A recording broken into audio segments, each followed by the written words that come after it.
میرے نبی پاک صلی اللہ تعالی علیہ وسلم نے فرمایا جو لوگ سورہ ملک پڑھا کرتے تھے نا، سورہ ملک، یہ سورت ملک قیامت میں ان کی سفارش کرے گی، اور اس طرح کرے گی کہ کہے گی اے اللہ یہاں اس بندے کو جنت میں داخل کر دے یا مجھے قرآن پاک سے علیحدہ کر۔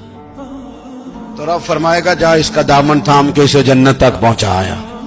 آپ بات کو سمجھیں، جب آپ کے تعلقات اپنے معاملات کے ساتھ مضبوط ہوں گے، یہ نبی کریم نے وعدہ کیا ہے کہ تو سورت واقعہ پڑھ، تیرے گھر میں فاقہ نہیں ہے کہ رات کو سورہ ملک اور سورہ یاسین کے بغیر سونا نہیں۔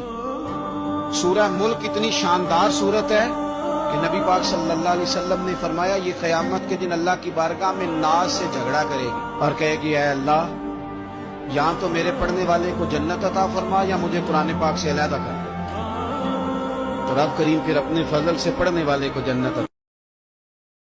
اے زمین و آسمان کے بنانے والے، میں التجا کرتا ہوں میری اس مشکل کو آسان فرما دے۔ تو ہی دونوں جہانوں کا مالک ہے، تو ہی راستے اور منزل کو آسان بنانے والا ہے، اس مشکل کو آسانی میں بدل دے۔ مجھے کسی تخت و تاج کی تمنا نہیں ہے، میں تیرے نام کی لاج رکھنے نکلا ہوں اور تیرے نام کی سربلندی ہی میرا مقصد ہے۔